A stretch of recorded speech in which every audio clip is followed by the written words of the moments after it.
The envelope was sitting on my kitchen table when I got home from my morning walk.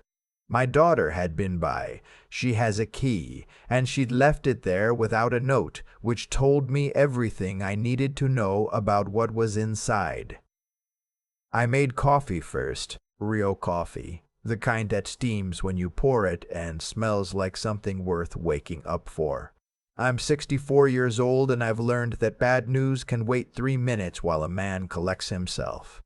Then I sat down and opened it. The DNA results were exactly what I'd been afraid they were. Let me back up, because none of this makes sense without the part that came before, and the part that came before started about 8 months ago, on a Sunday afternoon in late October when my daughter called me from a Tim Hortons parking lot in Mississauga, crying so hard I couldn't understand a single word she was saying for the first 2 minutes. "Just breathe," I told her. "I'm not going anywhere." She breathed, and then she told me. Her husband, they'd been married 4 years, together for 7, had sat her down that morning and confessed that he'd been having an affair. Not a recent one, not a mistake. A sustained, deliberate, years-long relationship with a woman he'd met at a work conference in Calgary. He'd ended it, he said. He wanted to stay married. He wanted her to forgive him. My daughter is 36 years old. She's a high school science teacher. She has her mother's chin and my stubbornness, which means she didn't yell, didn't throw anything, didn't cry in front of him. She got in her car and drove to a Tim Hortons and sat in the parking lot and called me. "What do I do, Dad?" I was quiet for a moment. I looked out my living room window at the maple tree in my front yard, already stripped bare for November. I'd planted that tree the year she was born. "You don't have to decide anything today," I said. "Come for dinner." She came. We didn't talk about him much. We watched the end of a hockey game, and I made soup from the chicken carcass I'd had in the freezer. And she fell asleep on my couch under the blanket her mother had crocheted, the one I haven't been able to put away since my wife passed 3 years ago. I covered her up and turned off the lights. That was the beginning. His name is Warren. I want to be precise about that, because for a long time I referred to him in my head as my son-in-law. Like that was enough of a descriptor, like the title covered the man. And it didn't. Warren is 39, works in commercial real estate, drives a truck that costs more than my first house. He's the kind of man who shakes your hand too firmly at Christmas and asks about your investments. I never disliked him exactly. I just never fully trusted him, and I spent 4 years telling myself that was my problem, not his. Turns out it was his. In the weeks after my daughter told me, Warren called me twice. Once to apologize, which I accepted with the minimum number of words required to end the conversation, and once to ask if I'd talk to her. He meant talk her into staying. I told him that wasn't something I was going to do. He said he understood. I don't think he did. My daughter went to see a therapist. She also went to see a lawyer, which I thought showed good sense. She hadn't decided to divorce him yet, that she wanted to understand her options.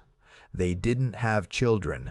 They had a condo in Oakville, both names on the title, and 2 cars and a joint account and the usual furniture of a life built together. In Ontario, marital property gets divided more or less. She knew that. The lawyer confirmed it. What she didn't know until February was that the woman in Calgary was pregnant. My daughter called me from outside this time. She was standing on the sidewalk in front of her building because she said she couldn't be inside when she told me. She said she needed cold air. "She's due in June," my daughter said. "He told me tonight. He said he only just found out." I sat down. I was in the kitchen, and I sat down in the chair by the window where I do the crossword in the mornings, and I just sat there with the phone against my ear, not saying anything. "Dad, I'm here," I said. He's saying it might not be his. He wants a paternity test. He's saying there's a chance. "A chance," I repeated. He says she was seeing someone else too. He says he doesn't know. I didn't say what I was thinking, which was that Warren had managed to make a terrible situation even more complicated in a way that was going to cost everyone, my daughter most of all, months or years of uncertainty. I just said, "Okay, what do you need right now?" She said she needed to not be alone. I drove out to Oakville that night. It's 40 minutes from my place in Hamilton on a good night. It took me almost an hour because it was snowing and I don't drive as fast as I used to. I didn't care. I got there. She opened the door and I came in and she cried for about half an hour and I didn't say a word. Just sat beside her on the couch with my arm around her shoulders, the way I used to when she was small and the world had done something incomprehensible. Warren moved out in March, not because my daughter asked him to, or not only because of that, but because she told him she couldn't think clearly while he was still sleeping in the next room. He went to stay with his brother in Brampton. He kept calling. He kept saying he wanted to fix things, that the pregnancy changed nothing between them, that he was still in love with her. My daughter, to her credit, did not make any decisions in a hurry. She went back to the therapist. She talked to her lawyer again. She called me every few days, and we'd talk, sometimes for a long time, sometimes just long enough for her to say she was okay and hear me say I was glad. I didn't push her in any direction. I'm her father, not her judge.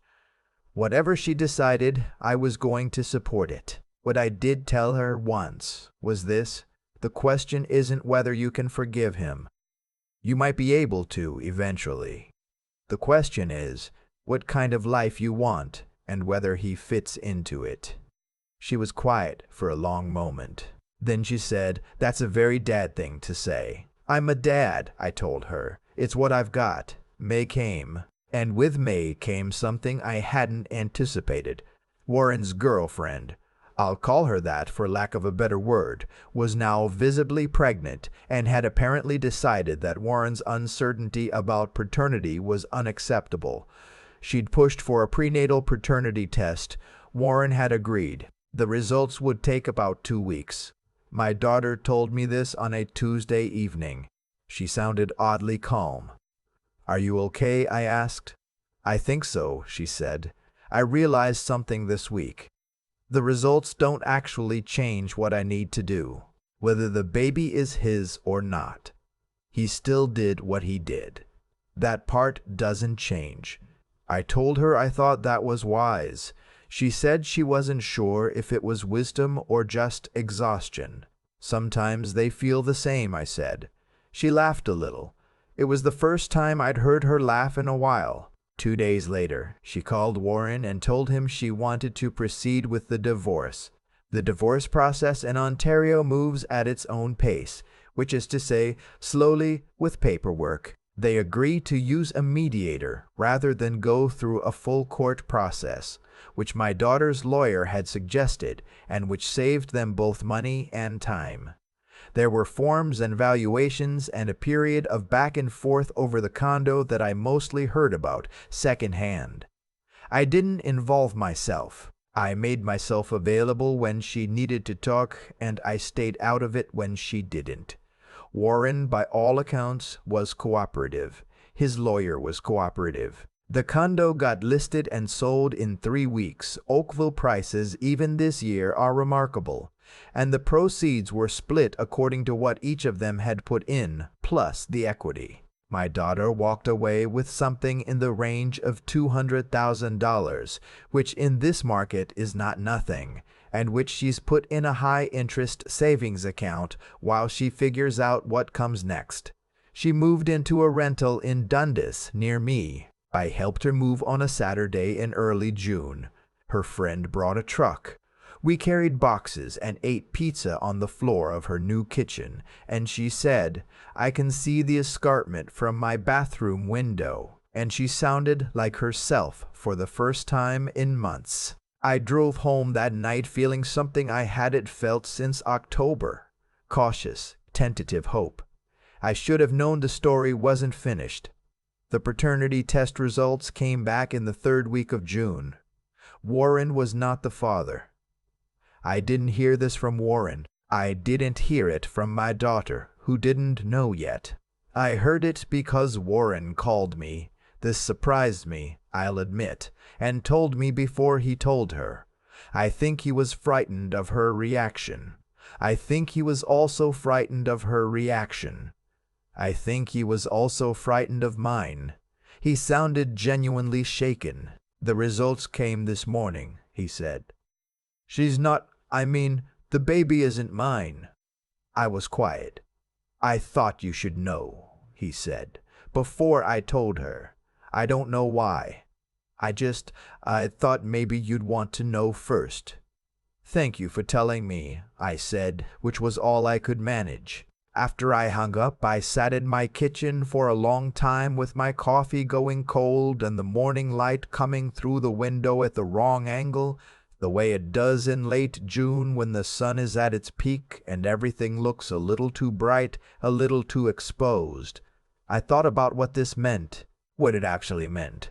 It meant that Warren had blown up his marriage, destroyed 4 years of my daughter's life, and caused months of uncertainty and pain for a woman who was carrying someone else's child. It meant that the affair hadn't even produced the thing he'd agonized over. It meant that the damage was total and the reason for it had turned out to be not what anyone thought. It didn't make me angry exactly. I was past anger. It just made me tired in a way that goes all the way down into the bones. My daughter called me an hour after Warren called her. She was not calm this time. He's not the father, she said. He put me through all of this and he's not even the father. I know, I said. He told me. He told you first. He was afraid, I think. She made a sound I can't quite describe. Not a cry, not a laugh. Something in between. Does that change anything for you? I asked carefully. She was quiet for a moment. Then, no, it changes everything about what happened to him. It doesn't change what happened to me. I nodded, even though she couldn't see me. That was exactly right. That was exactly the thing. Are you safe? I asked. Do you want to come over? I'm okay, she said. I need to sit with this for a bit. I'll be here, I said. She called back 2 hours later, voice steadier, wanting to talk through what she was feeling. We talked for almost an hour. She said she felt something she hadn't expected, not relief, not even sadness, something more like clarity, like a window being wiped clean. Everything that had happened was now exactly what it was, no more complicated and no less. Her husband had had an affair. She had chosen to leave. Those two facts stood on their own, finally, without any question mark hanging over them. The baby being his or not being his, she said. I think I had convinced myself it mattered somehow. Like if he was the father, that would explain something. Like the affair would have meant more, would have been, I don't know, worth more somehow. Does that make sense? It makes complete sense, I said. It doesn't change anything. No, I said. It doesn't. There's a moment in every long, difficult season of life where you realize that what you thought was the crisis was actually just the weather, and the real work is the part that comes after, the ordinary, undramatic business of rebuilding. My daughter found that out over the summer. So did I, in a smaller way. She started running again, which she'd stopped doing when everything fell apart. She's training for a 10K in September, which seems appropriately Canadian. She painted her new apartment herself, with help from her friend, and she sent me a photo of the finished living room with a little succulent on the windowsill and the escarpment visible in the background. It looked like a life being started, which is what it was. Warren, as far as I know, is still in Brampton. He and the woman in Calgary did not stay together. I know this only because my daughter mentioned it in passing, without apparent emotion, which struck me as progress. I don't know what became of the child. That's someone else's story. I think about that sometimes.